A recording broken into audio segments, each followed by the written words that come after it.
وہ شہزادی کتنی بڑی کریمہ ہوگی۔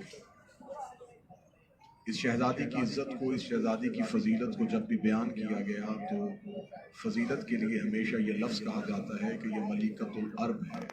میں ہمیشہ اپنی کم علمی کے بنیاد پہ یہ کہتا ہوں کہ اس شہزادی کی عزت بیان کرنے کے لیے دنیا کی دولت کی مثال دینا کافی نہیں، کہ اس مثال کے ساتھ بی بی کی فضیلت بیان کی جائے کہ اس بی بی کے پاس خزانے بہت زیادہ تھے، اس بی بی کی دولت بڑی زیادہ تھی۔ عزت یہیں پہ آ کے اس کے آگے جملہ کہنے کی طاقت ہی نہیں رہتی کہ جس کی بیٹی زہرا ہے، جس کی بیٹی سیدہ ہے۔ کتابوں نے جو بی بی کے حقائق بیان کیے ان میں سے ایک لفظ ہے کہ جب قریش کی عورتوں نے آ کے بی بی کو ایک تانا دیا تھا کہ تیرا باپ خویلد اتنا امیر تھا کہ اس کے سر کا شملہ عرش کو چھوتا تھا اور تو یتیم عبداللہ کے گھر آ گیا۔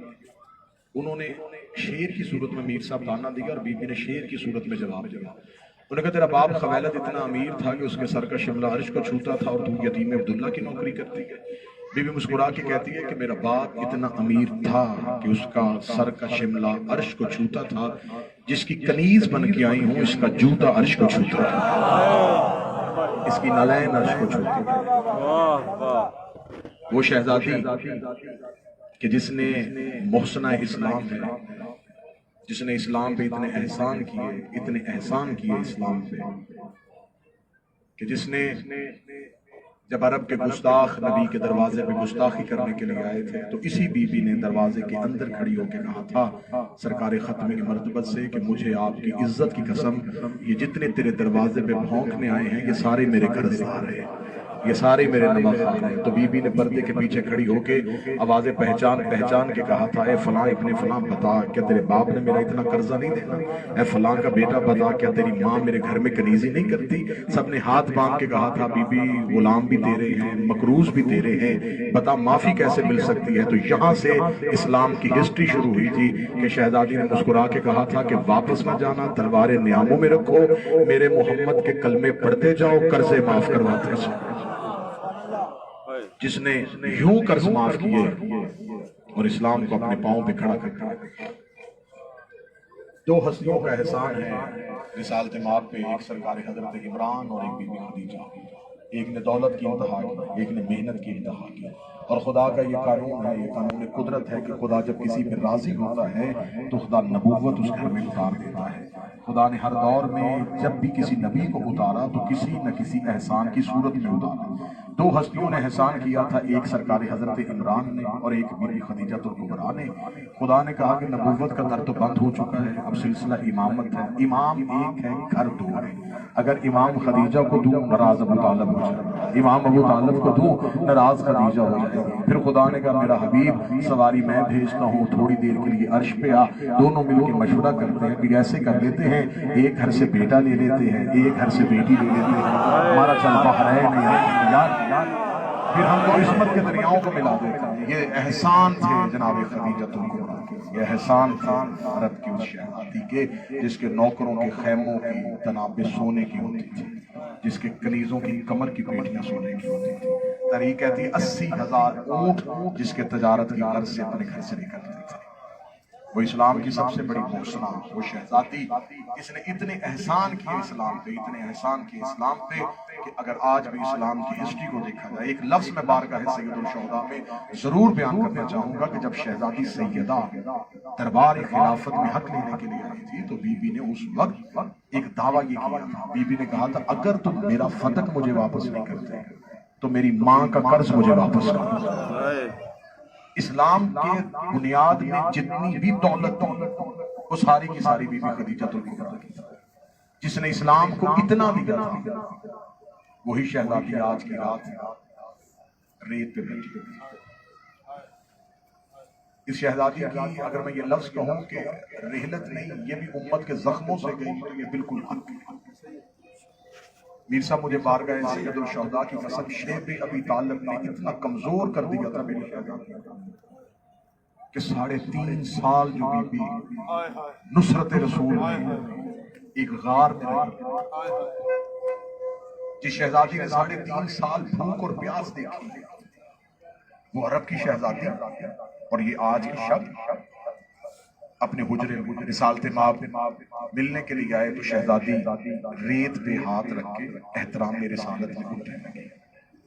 اٹھتے ہوئے ہاتھوں پہ رسول نے ہاتھ رکھے. فرمایا خدیجہ ساری زندگی تو نے احترام کیا، آج اٹھنا. بی بی خدیجہ یوں دونوں ہاتھ بلا تشبیہ ماتھے پر رکھ کے کہنے لگی یا رسول اللہ آخری شب ہے میری، صرف اتنا پوچھنا چاہتی ہوں، میری کنیزی سے راضی ہیں؟ رسالت مآب دیکھ کے کہتے ہیں خدیجہ تو نے اتنا احسان کیا ہے کہ آج تیری بدولت عرب میں اللہ کا دین پھیل گیا. بی بی دیکھ کے کہتی ہے اگر یا رسول اللہ آپ میری محنت پہ راضی ہیں تو پروردگار سے پوچھ، وہ بھی راضی ہے. رسالت مآب دیکھ کے کہنے لگی اس سے بڑھ کے رضا کیا ہوگی کہ خدا نے امامت ہی تیرے گھر میں اٹھا دی، خدا نے تیری نسل میں امامت رکھ دی، اس سے بڑھ کے خدا کوئی راضی ہوگا. بی بی خدیجہ دیکھ کے کہنے لگی تو بھی راضی پھر اللہ بھی راضی. پھر یا رسول اللہ ساری زندگی میں آپ کے گھر آئی، میں عرب کے رئیس کی بیٹی تھی، میں نے اچھا لباس نہیں مانگا، میں نے اچھا کھانے کو نہیں مانگا، میں نے بھوکے گزارا کیا، میں نے پیاسے گزارا کیا، ساری زندگی کچھ نہیں مانگا. یا رسول اللہ آج میری آخری شب ہے، اگر کچھ مانگوں تو مجھے دیں گے؟ جو ماتمی بیٹھے ہیں کربلا میں ہائی کی آواز بلند کرنا. رسالت مآب دیکھے کہنے کہ خدیجہ آخری وقت میں کیا مانگنا چاہتی ہے؟ یوں شہزادی نے اپنی چادر کا پلو ہٹایا، روتی ہوئی فاطمہ کو ہاتھوں پہ اٹھایا، رو کے کہتی ہے یا رسول اللہ میری فاطمہ کا بھائی کوئی نہیں، میری زہرا کا بھائی کوئی نہیں ہے. یا رسول اللہ آج آخری شب ایک سوال کرنا چاہتا ہوں، جب کہنا آخری سوال کرنا چاہتی ہوں بارگاہ سید الشہداء میں ان کی پاک جدہ کا پرسہ ہے، میرا مالی قبول فرمائے. رسالت مآب دیکھ کے کہنے لگے بول خدیجہ کیا پوچھنا چاہتی ہے؟ بی بی دیکھ کہتی 20 جمادی الثانی تھی، میرے گھر میں فاطمہ آئی تھی. یا رسول اللہ پہلی شب آپ نے فاطمہ کو ہاتھوں میں اٹھایا تھا تو آپ نے بیٹی کا ماتھا چوما تھا تو میں دیکھ رہی تھی، آپ کی داڑھی آنسوؤں سے بھر گئی تھی. میں نے 20 جمادی الثانی کو ہاتھ جوڑ کے سوال کیا تھا یا رسول اللہ حدیث آپ کی ہے کہ بیٹیاں رحمت ہوتی ہیں، یا رسول اللہ آپ حدیث کہنے کے بعد بیٹی کے آنے پہ رو رہے ہیں؟ یہ تو عرب کا رواج تھا کہ بیٹی کے آنے پہ وہ رویا کرتے تھے. رسالت مآب دیکھ کے کہتے ہیں نا فاطمہ کی ماں میں نے تو نماز شب میں فاطمہ کو مانگا ہے، میں نے تو اللہ سے زہرا مانگی ہے، یہ تو خدا کی نعمت بھی ہے، خدا کی رحمت بھی ہے، نعمت کبریٰ بھی ہے. تو میں نے پوچھا تھا یا رسول اللہ پھر رونے کی وجہ کیا ہے؟ آپ نے کہا تھا خدیجہ اب سوال نہ کر، میری فاطمہ تھوڑی بڑی ہوئی. آپ فاطمہ کے احترام میں اٹھ کے کھڑے ہوتے تھے، فاطمہ مسجد میں آتی تھی آپ ممبر چھوڑ دیتے تھے، فاطمہ گھر میں آتی تھی آپ چادر سے اٹھ کے کھڑے ہو جاتے تھے. یوں میں آپ کو احترام کرتا دیکھتی تھی فاطمہ کا تو میں رو رو کے یہ سوچتی تھی 20 جمادی الثانی کو مصطفیٰ روئے تھے. میں ساری زندگی پوچھتی رہی رونے کی وجہ کیا ہے؟ آج میری آخری شب ہے یا رسول اللہ تجھے میری کنیزی کا واسطہ مجھے صرف اتنا بتا 20 جمادی الثانی کو روئے کیوں تھے جو کربلا میں ماتم کی غرض سے آئے؟ رسول نے کہا اچھا خدیجہ اگر دیکھنا چاہتی ہے میری 2 انگلیوں کے درمیان دیکھ. اتنا کہنا تھا بی بی خدیجہ نے اپنا ضعیف ہاتھ اپنی پیشانی پہ رکھا، رو کے کہنے لگی یا رسول اللہ میں نے کہا تھا کہ مجھے فاطمہ کا کل دکھا. یا رسول اللہ یہ تو کوئی بھرا دربار ہے، لوگ کرسیوں میں بیٹھے ہوئے ہیں، ایک سفید سر والی ضعیفہ ان کے درمیان کھڑی ہے، کبھی دائیں دیکھ رہی ہے کبھی بائیں دیکھ رہی ہے. رسول روتے روتے زمین پہ بیٹھ گئے، رو کے کہتے خدیجہ پہچان یہ تیری فاطمہ ہے. فاطمہ کا نام آنا تھا، بی بی خدیجہ ریت پہ گر گئی، رو کے کہتی میری فاطمہ یہ تو کوئی ضعیفہ عورت ہے. یا رسول اللہ یہ کس دربار میں کھڑی ہے؟ رسول کی آواز دربار بھی میرا ہے. اتنا کہنا تھا دیکھ کے یا رسول اللہ تو نہیں بتائے گا امت کو کہ میری فاطمہ کا مقام کیا ہے؟ فرمایا زہرا کی ماں میں نے دنیا میں نہیں ہونا. جب کہا نا میں نے دنیا میں نہیں ہونا، رو کے کہنے لگی کہ کس دربار میں کھڑی ہے؟ فرمایا حق لینے کے لیے گئی ہے. اتنا کہنا تھا چھوٹی سی فاطمہ کو یوں کلیجے سے لگایا، بیٹی کا ماتھا چوم کے کہتی نا فاطمہ تو ملیکۃ العرب کی بیٹی ہے، تیری ماں کا پورا عرب مقروض ہے، میرے بعد کسی دربار میں حق لینے کے لیے نہ جانا. رسول کی آواز آئی خدیجہ روکنا، اس کے دربار میں جانے سے دنیا میں حق اور باطل کا فیصلہ ہونا ہے. بی بی خدیجہ نے یوں دونوں ہاتھ بلا تشبیہ رسول کے قدموں میں رکھے گا یہ تو دکھا دیا کہ حق لینے گئی ہے، اب اتنا بتا واپس کیسے آئی ہے؟ اتنا کہنا تھا رسول نے اپنی انگلیوں کو پھیرا. یہی شب تھی جناب خدیجہ نے ریت اپنے سفید بالوں میں ڈالی. آواز آئی کوئی چلتا ہوا دروازہ ہے، ایک دروازہ روکنے والی ہے، 40 لوگ دروازہ گرانے والے ہیں. رو رو کے کہہ رہی ہے اندر نہ آنا، میری بیٹیاں بڑی چھوٹی، اندر نہ آنا میری زینب بڑی چھوٹی. یا رسول اللہ میری فاطمہ کے ساتھ تیری امت یہ سلوک کرے گی؟ بہت مشکل ہے کریم کربلا کے سامنے اس کی ماں کا ذکر کرنا، بہت مشکل ہے بادشاہ حسین کے سامنے اس کی ماں کی غربت بیان کرنا۔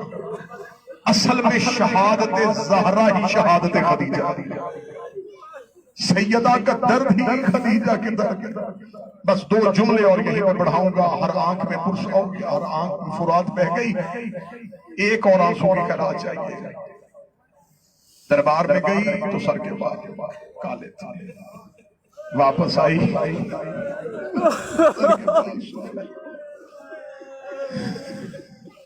ساری زندگی روتی رہی۔ مصطفیٰ کی بیٹی کا یہ درد نہ پڑھا جا سکتا۔ میں میرے واجب الاحترام بھائی احمد سلطانی بیٹھے، میرا مالک مشکلات آسان فرمائے، مجھے پاک بی بی کی عزت کی قسم کہ آج بھی ہم بی بی کا حق پڑھے تو دنیا دشمن ہوتی ہے۔ مجھے اس بادشاہ کے پاک حرم کی قسم ہے کہ آج تک کسی ذاکر سے پڑھا ہی نہیں گیا کہ فاطمہ کی شہادت ہے۔ آج تک کسی نے بتایا ہی نہیں کہ حسین کی ماں زخمی کتنی تھی۔ میں 3 درد پڑھوں گا اور آپ سے اجازت لے لوں گا۔ 3 درد میں شہادت نہیں پڑھ سکتا، میں کیسے شہادت پڑھوں؟ میں بادشاہ کے سامنے اس کی ماں کے درد کیسے کھول کے پڑھوں؟ اتنے ماتمی عزادار بیٹھے ہو، مجھے معاف کر دینا، میں 3 درد بڑی جلدی پڑھ دیتا ہوں۔ پہلا درد، یہ کائنات کی پہلی اور آخری مظلومہ ہے جسے 40 چادروں کا کفن ملا۔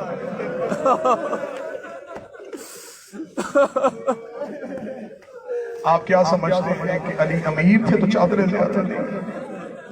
علی پہلی چادر دیتے ہیں، فضا رو کے کہتی ہے یا علی چادر لہو سے بھر گئی۔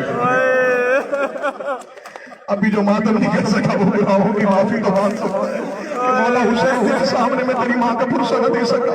پہلی چادر دی فضا کی آواز ہے، چادر لہو سے بھر گئی ہے۔ دوسری چادر دی فضا کی آواز ہے، یا علی زخم بڑا گہرا ہے۔ تیسری چادر دی فضا کی آواز ہے، یا علی زہرا کا پہلو سے یاد نہیں اٹھے۔ چادریں بدل ہوتی رہی، سیدہ کے کفن تبدیل ہوئے۔ یہ کائنات کی 7 چادروں کا کفن ملا۔ یہ کائنات کی پہلی اور آخری مظلومہ جس کی علی نے 40 کمرے بنائے۔ آدھی رات کو امیر المومنین کاندھے پہ بیل چارہ